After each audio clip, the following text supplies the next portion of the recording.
We got this 2004 Buick Rendezvous in on a trade. This door handle was sticking to where you go like this and it wouldn't open. You finally kind of pulled, and you could get it to open sometimes.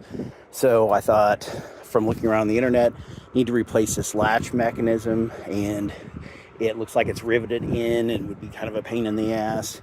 So I got to looking, and I thought, well, I'll try this. It probably won't work, but pull this door panel off.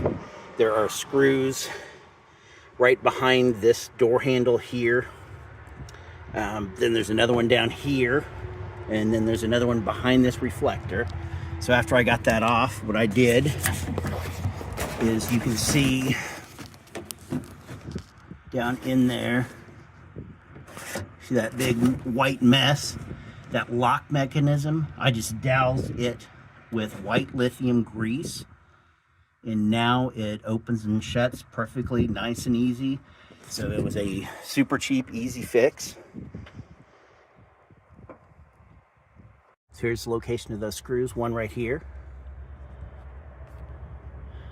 one right here, and then one hidden way back in there.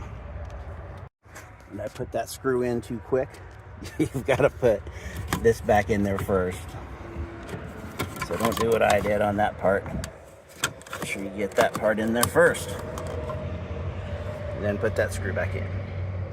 To get this Buick up here to work on the door, I had to go in through the passenger door, open on the inside because this side wouldn't work. Now look at it. Perfect. It just would not hardly do anything if you kept pulling and pulling, and I thought I was going to break the damn thing. You could finally get it to open. Now it's just perfect. So quick, easy fix. If you like these little tricks, please like and subscribe. Thank you.